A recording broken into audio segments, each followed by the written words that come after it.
Completing the square continued. So we're just going to look at some questions now where maybe the numbers have some fractions involved and things like that. So we started off just practicing that method. So let's look at another one. Same strategy. We're going to do the exact same thing here. So when b is an odd number, so what happens when this is an odd number here? We just want to make sure that you can do the math with it. Okay. Group the first two terms.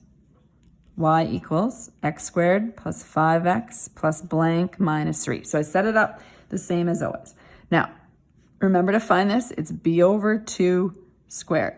So b is an odd number, so it's 5 over 2. So that's why I wanted to show this one. 5 isn't divisible by 2. If I could reduce, I would. So you're just going to square 5 over 2, so you're going to get 25 over 4. So you're going to have to work with fractions. This is going to happen a lot in this course, particularly in this little section right now. So please get comfortable, practice up on your fraction skills.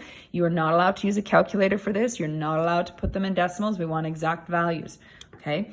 Sometimes there's calculator questions later on. We'll get to those when the numbers just get larger. All right, so you're going to plug in 25 over 4.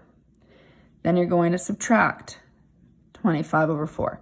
Okay, now let's just complete the square. So you know that you're going to have the same binomial. We call this in brackets, so it's a binomial squared. So this has to be an x. If this is a positive sign, this is a positive sign. So again, here's why we didn't want to rely on factoring. I don't want to think of two numbers that multiply to 25 over 4 and add to 5. All I have to do is square root that term. It's always going to be a perfect square. You just squared it. You're undoing that last step. So this is going to be 5 over 2. Okay?